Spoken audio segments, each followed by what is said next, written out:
Alors il y a dans votre question, il y a deux éléments. Il y a projet commun et autonome. D'abord l'autonomie. Je pense que l'Union européenne actuelle est sur le plan économique prisonnière d'une dépendance très très forte aux marchés financiers. Et forcément, si c'est les marchés financiers qui déterminent les grands axes de la politique économique, financière, sociale, ce n'est pas un grand projet commun d'avenir.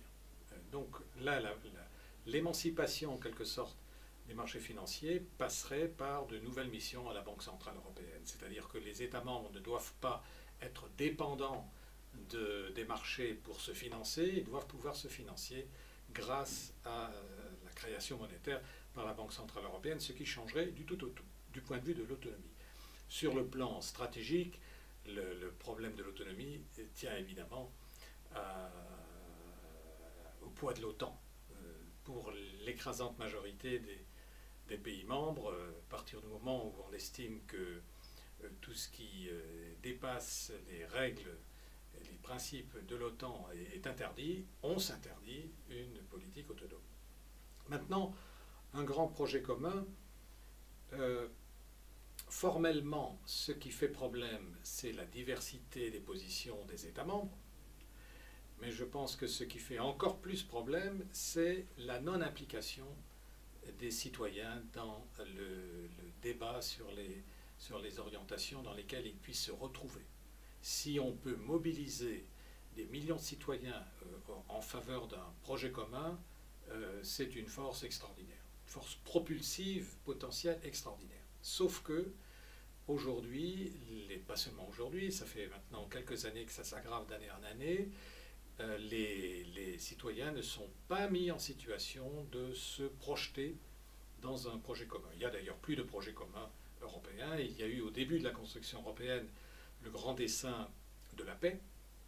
Il n'y a plus aujourd'hui de grand dessein européen. Je dirais même qu'il y a plutôt une descente aux enfers sur le plan éthique avec la triste affaire du non-accueil des réfugiés, du refoulement des réfugiés et de cet accord que je trouve honteux avec la Turquie, à laquelle on sous-traite la gestion du droit d'asile. Donc voilà ce que je répondrai à votre question.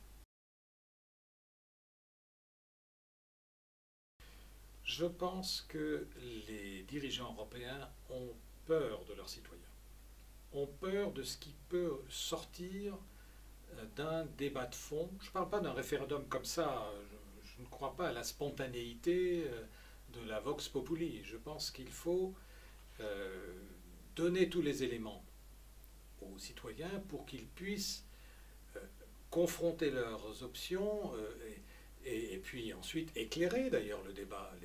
Les responsables ont leur rôle à jouer. J'étais parlementaire pendant 30 ans, je ne vais pas dire que ça ne sert à rien. Bien sûr que ce qu'on appelle les élites ont un rôle à jouer, mais ils ne doivent pas en quelque sorte court-circuiter ceux dont émane leur propre légitimité, c'est-à-dire les citoyens. Si donc les grandes options en discussion au niveau européen étaient mises en débat, évidemment que ça supposerait ensuite qu'on respecte le résultat du débat, ce qui certainement risquerait d'amener à la remise en cause d'un certain nombre d'axes des traités actuels, j'en suis absolument convaincu, mais ça c'est la démocratie. La démocratie c'est le pouvoir du peuple. Si les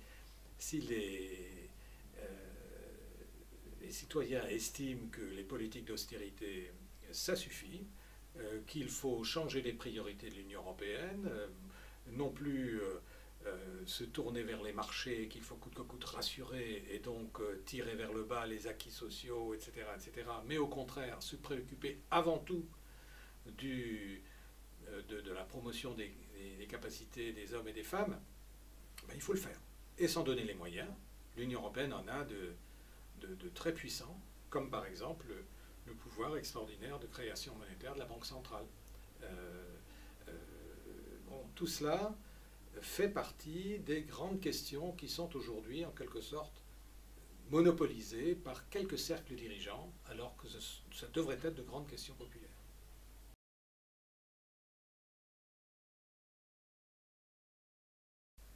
D'abord, on m'avait posé une question sur l'opacité du traité transatlantique.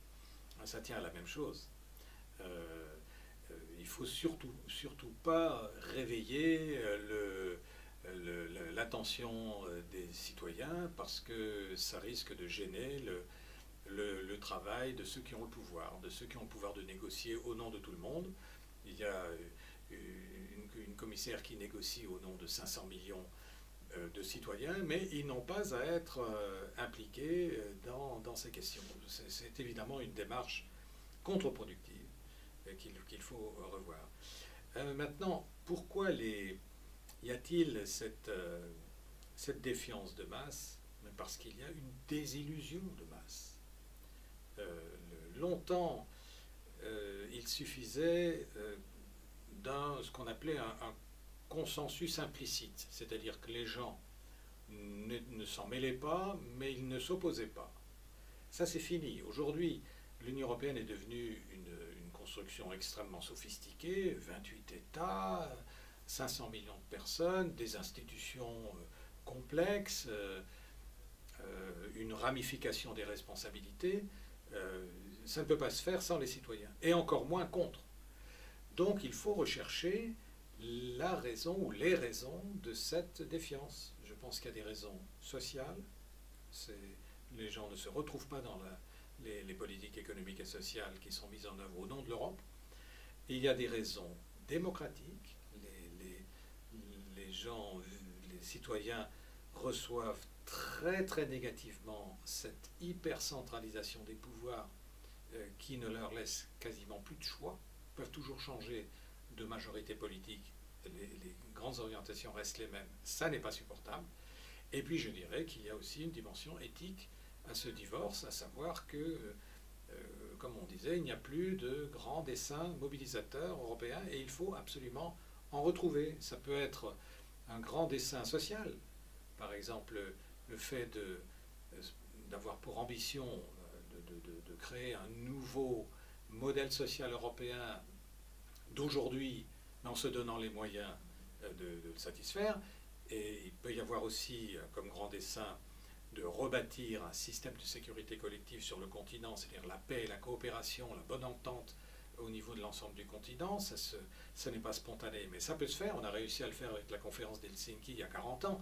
Pourquoi pas aujourd'hui? Et puis également se tourner vers le monde.